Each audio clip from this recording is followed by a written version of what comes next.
Assalomu alaykum. Apa, yaxshimisiz? Sog'ligingiz yaxshimi? Yaxshi o'tiribsizlarmi? Videolar yaxshimi? Kelin bor degan edingiz. O'shanga nima bo'ldi? O'sha qizni so'radingizmi, surishtirdingizmi?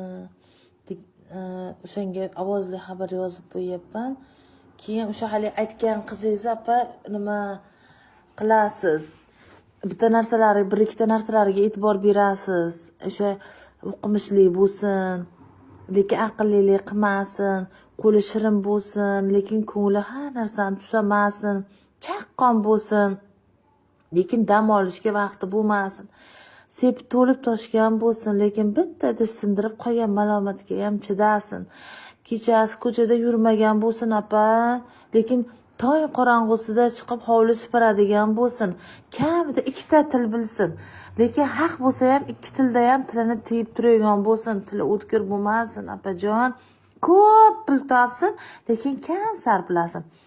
Ana ukol qilishdi, davrini o'lchashdi bilsin, lekin o'zi kasal bo'lmasin. Tikish bitishi bilsin, lekin bir yilda bir yangi ko'ylak kiymasin. Apa, bitta narsa aytishni ham unutmang. Temir tersakka ham ozroq tushunsa, nur ustiga a'lo nur bo'ladi-da, chunki bu nimani o'g'limizni qo'lidan, kuyovimizni qo'lidan lampochka almashtirish ham kelmaydi, bilasiz-ku.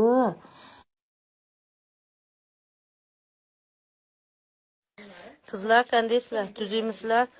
Apaylarga aytib qo'yinglar, bizda unaqa qiz yo'q.